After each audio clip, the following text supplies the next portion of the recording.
हरि ओम प्रिय भक्तों, कार्तिक मास कथा के 11वें अध्याय में आपने सुना, जलंधर ने राहु की कहानी सुन क्रोधित हो इंद्र से रत्नों की मांग की। असफल वार्ता के बाद जलंधर ने देवताओं पर आक्रमण किया। शुक्राचार्य की मृत संजीवनी विद्या युद्ध में निर्णायक साबित हुई। आइए अब सुनते हैं 12वां अध्याय। उससे पहले सुनते हैं कठौती में गंगा की कथा। एक दिन संत रविदास अपनी झोपड़ी में बैठे प्रभु का स्मरण कर रहे थे, तभी एक राहगीर ब्राह्मण उनके पास अपना जूता ठीक कराने आया। रविदास ने पूछा, कहाँ जा रहे हैं? ब्राह्मण बोला, गंगा स्नान करने जा रहा हूँ। जूता ठीक करने के बाद ब्राह्मण ने रविदास जी को मुद्रा दी, लेकिन उन्होंने इसे स्वीकार नहीं किया। कहा कि यह मुद्रा मेरी तरफ से माँ गंगा को चढ़ा देना। ब्राह्मण जब गंगा पहुंचा और गंगा स्नान के बाद जैसे ही ब्राह्मण ने कहा, हे गंगे, रविदास की मुद्रा स्वीकार करो, तभी गंगा जी से एक हाथ आया और उस मुद्रा को लेकर बदले में ब्राह्मण को एक सोने का कंगन दे दिया। ब्राह्मण जब गंगा का दिया कंगन लेकर वापस लौट रहा था, तब उन्हें विचार आया कि रविदास को कैसे पता चलेगा कि गंगा ने बदले में कंगन दिया है। मैं इस कंगन को राजा को दे देता हूँ, जिसके बदले मुझे उपहार मिलेंगे। उसने राजा को कंगन दिया, बदले में उपहार लेकर घर चला गया। जब राजा ने वो कंगन रानी को दिया तो रानी खुश हो गई और बोली, मुझे ऐसा ही एक और कंगन दूसरे हाथ के लिए चाहिए। राजा ने ब्राह्मण को बुलाकर कहा, वैसा ही कंगन एक और चाहिए, अन्यथा तुम्हें दंड मिलेगा। ब्राह्मण संकट में आ गया, सोचना लगा कि दूसरा कंगन कहाँ से लाऊं। डरा हुआ ब्राह्मण संत रविदास के पास पहुंचा और सारी बात बताए। रविदास जी बोले कि तुमने मुझे बिना बताए राजा को कंगन भेंट कर दिया, इससे परेशान न हो। तुम्हारे प्राण बचाने के लिए मैं गंगा से दूसरे कंगन के लिए प्रार्थना करता हूँ। ऐसा कहते ही रविदास जी ने अपनी वह कठौती उठाई जिसमें वो चमड़ा गलाते थे, उसमें पानी भरा था। रविदास जी ने मां गंगा का आह्वान कर अपनी कठौती से जल छिड़का। जल छिड़कते ही कठौती में एक वैसा ही कंगन प्रकट हो गया। रविदास जी ने वो कंगन ब्राह्मण को दे दिया। ब्राह्मण खुश हो गया और कंगन राजा को भेंट कर दिया। तभी से यह कहावत प्रचलित हुई कि मन चंगा तो कठौती में गंगा। इसका एक अर्थ ये भी है कि नियत साफ होगी तो स्वान्य ईश्वर भी आपकी मदद के लिए आपके दर पर आ जाएंगे। 12वां अध्याय। श्री नारद जी बोले, जलंधर राक्षस को फिर आता हुआ देखकर सभी इंद्रादि देवतागण भय से कांप गए। विष्णु भगवान की स्तुति करने लगे। देववृंद बोले, हे भगवान, आप मत्स्य कूर्मादि कितने ही अवतार धारण करके अपने भक्तों के कार्य करने के लिए उद्यत रहते आए हैं और सर्वदा दुखियों के दुखों का नाश करते आए हैं, तथा ब्रह्मा, विष्णु और शिव रूप धारण कर संसार की उत्पत्ति, पालन तथा संहार करते आए हैं। गदा, शंख, पद्म और तलवार अपने हाथों में धारण किए हैं। ऐसे भगवान आपको नमस्कार है। आप श्री लक्ष्मी के पति, दैत्यों का विनाश करने वाले, गरुड़ पर सवारी करने वाले, पीतांबरधारी, यज्ञादि समस्त क्रियाओं को परिपूर्ण करने वाले और विघ्नों के दूर करने वाले विष्णु भगवान इस प्रकार आपको बारंबार प्रणाम करते हैं। हे विष्णु, आप राक्षसों से पीड़ित देवताओं के दुख रूपी पर्वत के लिए वज्र के सदृश हैं। आप शेष रूपी शैया पर शयन करते हैं। सूर्य तथा चंद्रमा ये दोनों आपके नेत्र हैं। इस प्रकार स्वरूपधारी आपको हमारा बारंबार प्रणाम है। श्री नारद जी बोले, जलंधर राक्षस को फिर आता हुआ देखकर सभी इंद्रादि देवतागण भय से कांप गए। विष्णु भगवान की स्तुति करने लगे। देववृंद बोले, हे भगवान, आप मत्स्य कूर्मादि कितने ही अवतार धारण करके अपने भक्तों के कार्य करने के लिए उद्यत रहते आए हैं और सर्वदा दुखियों के दुखों का नाश करते आए हैं, तथा ब्रह्मा, विष्णु और शिव रूप धारण कर संसार की उत्पत्ति, पालन तथा संहार करते आए हैं। गदा, शंख, पद्म और तलवार अपने हाथों में धारण किए हैं। ऐसे भगवान आपको नमस्कार है। आप श्री लक्ष्मी के पति, दैत्यों का विनाश करने वाले, गरुड़ पर सवारी करने वाले, पीतांबरधारी, यज्ञादि समस्त क्रियाओं को परिपूर्ण करने वाले और विघ्नों के दूर करने वाले विष्णु भगवान इस प्रकार आपको बारंबार प्रणाम करते हैं। हे विष्णु, आप राक्षसों से पीड़ित देवताओं के दुख रूपी पर्वत के लिए वज्र के सदृश हैं। आप शेष रूपी शैया पर शयन करते हैं। सूर्य तथा चंद्रमा ये दोनों आपके नेत्र हैं। इस प्रकार स्वरूपधारी आपको हमारा बारंबार प्रणाम है। नारद जी ने कहा, जो प्राणी इस संकट को नाश करने वाले स्तोत्र का पाठ करेगा वह विष्णु भगवान की कृपा से कभी भी दुखी न होगा। देवतागण इस प्रकार की स्तुति करने लगे। तब विष्णु भगवान को देवताओं की विपत्ति का ज्ञान हुआ। विष्णु भगवान तुरंत शैया से उठकर खड़े हुए और उदास होते हुए गरुड़ पर सवार होकर लक्ष्मी जी से कहने लगे। श्री भगवान ने कहा, तुम्हारे भाई जलंधर ने देवताओं को बहुत कष्ट दिया है।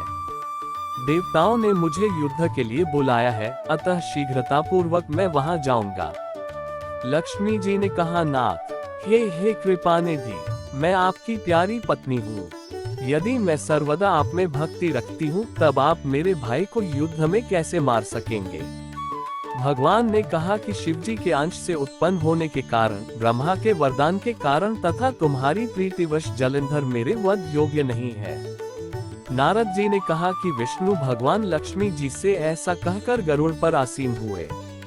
शंख, चक्र, गदा और तलवार धारण किए हुए दैत्यों से युद्ध करने के लिए विष्णु भगवान शीघ्रता से जहां देवतागण स्तुति करते थे जा पहुंचे। तदनंतर गरुड़ के पंखों द्वारा प्रताड़ित, वायु के वेग से पीड़ित होकर दैत्यगण आकाश में उड़ने लगे, जिस तरह वायु से आहत होकर मेघ आकाश में उड़ते हैं। दैत्याधीश जलंधर राक्षसों को वायु पीड़ित देखकर क्रोधित होता हुआ उछलकर विष्णु के समीप गया। श्री दामोदराष्टकम, ये प्रार्थना गीत भगवान श्री कृष्ण की बाल्यावस्था की लीलाओं का वर्णन करता है, जब उन्होंने अपनी माता यशोदा से भागने की कोशिश की, जब उन्होंने मक्खन चुराने के लिए उन्हें दंडित करने की कोशिश की। भगवान श्री कृष्ण वृंदावन की महिलाओं एवं गोपियों से मक्खन चुराते थे। एक बार उनकी माता यशोदा ने उसे पकड़ लिया, उसकी कमर को रस्सी से बांध दिया और उन्हें दंडित करने के लिए ओखली से बांध दिया। इसलिए भगवान को दामोदर के रूप में भी जाना जाता है। कार्तिक मास के दौरान भक्तगण प्रतिदिन भगवान श्री कृष्ण के दामोदर स्वरूप के सम्मुख घी के दीपक का अर्पण करते हुए इस प्रार्थना को गाते हैं। दीपदान करते समय भगवान के दाहिने पैरों के चारों ओर 2 बार और बाएं पैरों के चारों ओर 2 बार दीप दिखाएं। उसके बाद 2 बार पेट के आसपास दीप दिखाएं। फिर सिर के चारों ओर 3 बार दीप दिखाएं। अंत में भगवान के पूरे शरीर के चारों ओर 7 बार दीप दिखाएं। प्रत्येक श्लोक में भगवान के विभिन्न गुणों का वर्णन किया गया है, जो इस समय में एक बालक के रूप में प्रकट होते हैं और अपने भक्तों के स्नेह से स्वयं को कैद करने की अनुमति देते हैं। नीचे दिए गए 8 श्लोक की प्रार्थना गाएं, जिसमें हिंदी अनुवाद भी है। नमामीश्वर सच्चिदानंदरूप लसत कुंडलम गोकुले भ्राजमान यशोदाभियोलुखलधावमान परामृष्टमत्यम ततो द्रुत्या गोप्या। जिनके कपोलों पर दोदुल्यमान मकराकृत कुंडल क्रीड़ा कर रहे हैं, जो गोकुल नामक अपराकृत चिन्मय धाम में परम शोभायमान है, जो दधिभान दूध और दही से भरी मटकी फोड़ने के कारण माँ यशोदा के भय से भीत होकर औखल से कूदकर अत्यंत वेग से दौड़ रहे हैं और जिन्हें माँ यशोदा ने उनसे भी अधिक वेग पूर्वक दौड़कर पकड़ लिया है, ऐसे उन सच्चिदानंद स्वरूप सर्वेश्वर श्री कृष्ण की मैं वंदना करता हूँ। रुदंतम मुहुर्नेत्र युग्म मृजंतम कराम भोज युग्मेन सातंक नेत्रम मुहुर श्वास कम त्रिरेखांत कंठ स्थित ग्रैव दामोदर भक्ति बद्धम।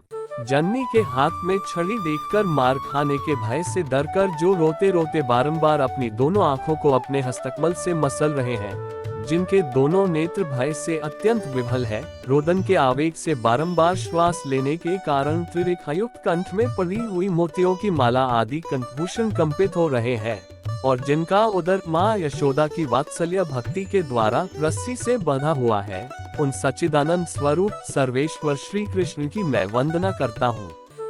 इतीदृक् स्वलीलाभिरानंद कुंडे स्वघोषण निमज्जनतम आख्यापयन्तम तदीयशितज्ञेषु भक्तिर्जितत्वम पुनः प्रेमतस्तम शतावृति वंदे।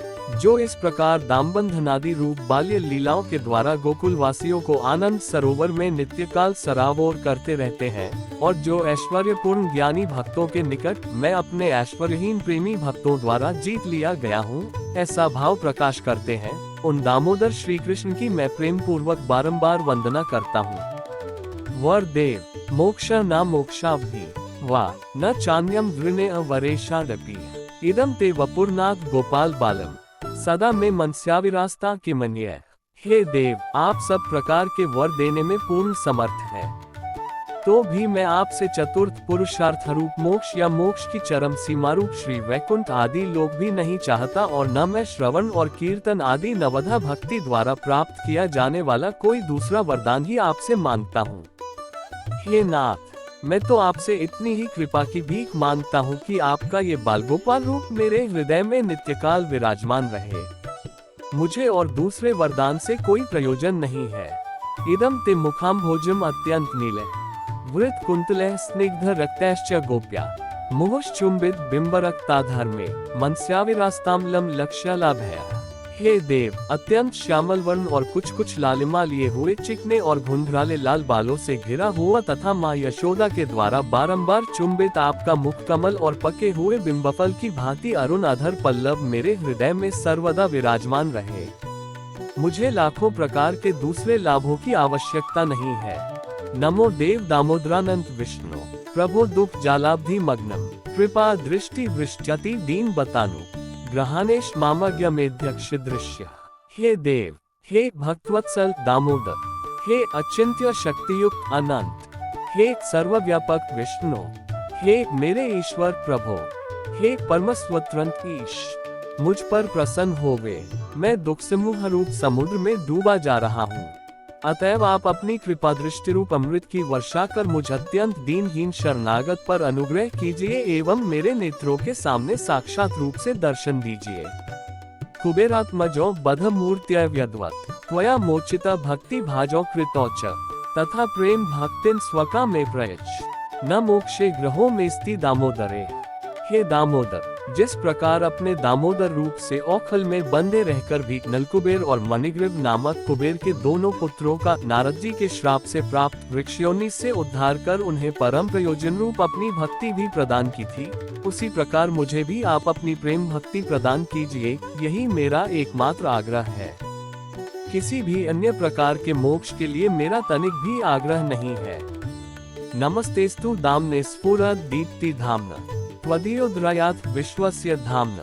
नमो राधिकाय त्वदीय प्रियाय नमोनंत लीलाय देवाय तुभ्यम। हे दामोदर, आपके उदर को बांधने वाली महान रज्जु रस्सी को प्रणाम है। निखिल ब्रह्मतेज के आश्रय और संपूर्ण ब्रह्मांड के आधार स्वरूप आपके उदर को नमस्कार है। आपकी प्रियतमा श्री राधा रानी के चरणों में मेरा बारंबार प्रणाम है। और हे अनंत लीलाविलास करने वाले भगवान, मैं आपको भी सैकड़ों प्रणाम अर्पित करता हूँ। आइए अब सुनते हैं तुलसी चालीसा। नमो नमो तुलसी महारानी, महिमा अमित न जाए बखानी। दियो विष्णु तुमको सन्माना, जग में छायो सुयश महाना। विष्णु प्रिया जय जयते भवानी, तेहु लोक की हो सुख खानी। भगवत पूजा कर जो कोई, बिना तुम्हारे सफल न होए। जिन घर तब नहीं होए निवासा, उस पर करही विष्णु नहीं बासा। करे सदा जो तब नित सुमिरन, तय के काज होए सब पूरन। कार्तिक मास महात्म तुम्हारा, ताको जानत सब संसारा। तब पूजन जो करे कुवारी, पावे सुंदर वर सुकुमारी। कर जो पूजन नित्रति नारी, सुख संपत्ति से होए सुखारी। वृद्धा नारी करे जो पूजन, मिले भक्ति होवे पुलकित मन। श्रद्धा से पूजे जो कोई, भवनिधि से तर जावे सोई। कथा भागवत यज्ञ करावे, तुम बिन नहीं सफलता पावे। छायो तब प्रताप जग भारी, ध्यावत तुम ही सकल चिद्धारी। तुम ही मात यंत्रन तंत्रन, सकल काज सिद्धि होवे क्षण में। औषधि रूप आप हो माता, सब जग में तब यश विख्याता। देव ऋषि मुनि और तपधारी, करत सदा तब जय जयकारी। वेद पुराणन तब यश गाया, महिमा अगम पार नहीं पाया। नमो नमो जय जय सुख कारनी, नमो नमो जय दुख निवारनी। नमो नमो सुख संपत्ति देनी, नमो नमो अध काटन छेनी। नमो नमो भक्तन दुख हरनी, नमो नमो दुष्टन मद छेनी। नमो नमो भव पार उतारनी, नमो नमो परलोक सुधारनी। नमो नमो निज भक्त उबारनी, नमो नमो जन काज संवारनी। नमो नमो जय कुमति नशावनी, नमो नमो सुख उपजावनी। जयति जयति जय तुलसी माई, ध्याऊं तुमको शीश नवाए। निज जन जानी मोहि अपनाओ, बिगड़े कारज आप बनाओ। करुण विनय मैं मात तुम्हारी, पूर्ण आशा करहूँ हमारी। शरण चरण कर जोरी मनाऊं, निष्दिन तेरे ही गुण गाऊं। प्रभु मात यह अब मोह पर दाया, निर्मल होए सकल ममकाया। मंगू मात ये बर दीजय, सकल मनोरथ पूर्ण कीजय। जनु नहीं कुछ ने मचारा, क्षमहु मात अपराध हमारा। बर मास करे जो पूजा, ता सम जग में और न दूजा। प्रथम ही गंगा जल मंगवावे, फिर सुंदर स्नान करावे। चंदन अक्षत पुष्प चढ़ावे, धूप दीप नैवेद्य लगावे। करे आचमन गंगा जल से, ध्यान करे हृदय निर्मल से। पाठ करे फिर चालीसा की, स्तुति करे मात तुलसा की। यह विधि पूजा करे हमेशा, ताके तन नहीं रहे क्लेशा। करे मास कार्तिक का साधन, सोवे नित पवित्र सिद्ध हुई जाही। है ये कथा महासुखदायी, पढ़े सुने सो भव तर जाए। तुलसी मैया तुम कल्याणी, तुम्हारी महिमा सब जग जानी। भाव ना तुझे मां नित नित ध्यावे, गा गा कर मां तुझे रिझावे। ये श्री तुलसी चालीसा पाठ करे जो कोय, गोविंद सो फल पावही जो मन इच्छा होए। जय श्री कृष्णा। तुलसी माता की जय।